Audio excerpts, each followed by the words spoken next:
Deesa Tharad highway ઉપર અકસ્માતની ઘટના બની। ટ્રક અને કાર વચ્ચે સર્જાયો ગમખ્વાર અકસ્માત। થરાદના પડાદર નજીક એક જ પરિવારના 4 લોકોના મોત નીપજ્યા।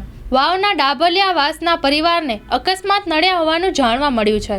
અકસ્માતમાં મોતને ભેટેલા તમામ 4 લોકોની ડેડ બોડી થરાદ સિવિલ ખાતે ખસેડવામાં આવી હતી। ઘટના સ્થળે પોલીસ સહિત મોટી સંખ્યામાં લોકોના ટોળેટોળા ઉમટી પડ્યા હતા।